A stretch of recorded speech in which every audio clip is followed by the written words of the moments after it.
Au départ, je pensais que l'initiative qu'ils avaient proposée en disant, vous savez, qu'ils voulaient résoudre le problème de, tout d'abord, le problème politique interne, puis le problème de sécurité qui concerne le Rwanda et la région, ensuite, les partenariats économiques entre la RD, les États-Unis, la RDC, le Rwanda et la région.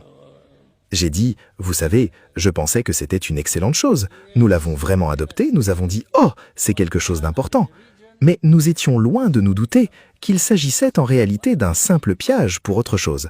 Parce qu'au milieu de tout cela est apparue une histoire disant, vous savez, ce que nous voulons accomplir, c'est plus de M23, plus de FDLR, et nous allons juste marcher vers les mines, et c'est tout.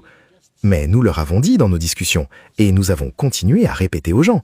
Nous avons dit, très bien, vous ferez ce que vous voulez faire, mais comment pouvez-vous simplement vous attendre à ce que ces personnes qui se battent pour leurs propres droits, ces Congolais, le M23 et d'autres, pour eux, ils sont sur le terrain à se battre. Les autres se battent politiquement un peu partout, comme vous l'avez vu, y compris les chefs religieux et ainsi de suite. J'ai dit, comment pouvez-vous tout d'un coup penser que vous allez effacer tout cela d'un coup de baguette magique sans s'attaquer réellement à certaines des causes profondes?